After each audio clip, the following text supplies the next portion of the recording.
So, for today's video, I'm gonna connect the triple bottom line and sustainability sweet spot to fast fashion. So, I know I talked about this in a presentation about 2 weeks ago, but I know that I didn't really talk about fast fashion a lot.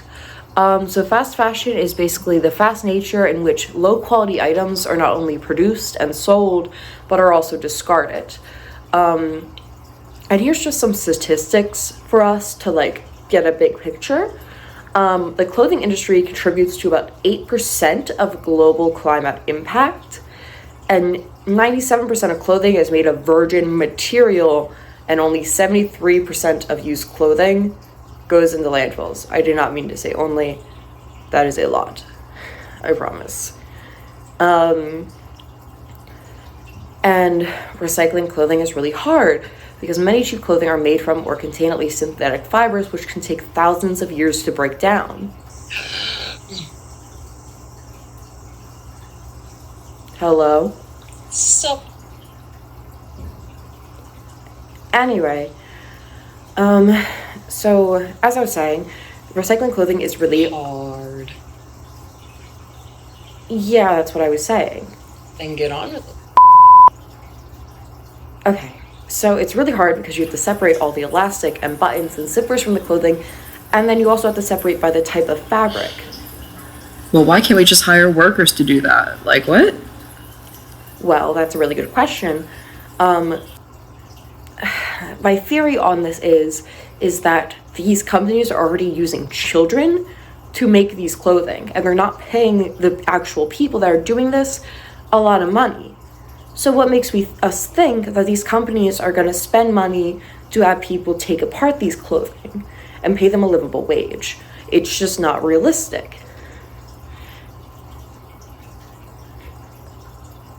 So you can't really thrift fast fashion because of its poor quality, and it goes out of style so fast. That's why it's fast fashion. So if something's really trendy, for example, the angelic see-through mesh turtlenecks that were in style a little while ago, you never see them anymore. They're not in style anymore. They're fast fashion. And as I was saying earlier, cheap clothing equals cheap labor. Many workers in the fast fashion industry, or in the clothing industry in general, are children. And with the International Labor Organization, they estimate 11% of the world's children cannot go to school without needing to participate in some form of work, which is really messed up. And there's so many examples of fast fashion, and so many of them. They keep going, and they're still going on the screen right now. But I want to look at the Venn diagram that says economic, environmental, and social, and I want to say that, in my opinion, fast fashion sits at the top of economic. It is only economic for them. It doesn't really help socially because it contributes to landfills. It contributes to us wasting money and encourages us to spend more, because for a lot of consumers, it makes more sense to buy 5 tops for $5 than 1 top for $20. And in the end, you spent more money, but you've gained more. But no one needs that many tank tops that are all the same color. It's just a lot of overconsumption. And it's clearly not environmental because so much of this is going into landfills and we're not be able to recycle this stuff. Now, I hate capitalism as much as the next person.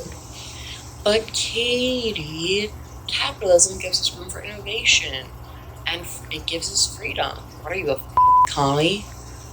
Language. And no, I hate communism too. But your first statement is technically right. But there's a saying that there is no ethical consumption under capitalism. And I kind of agree with that. So many things that we buy nowadays are built by children and people in other countries, and they're getting paid way too little and working way too much. Capitalism has created an economy based on consumption, and as a result has made way for the fast fashion industry.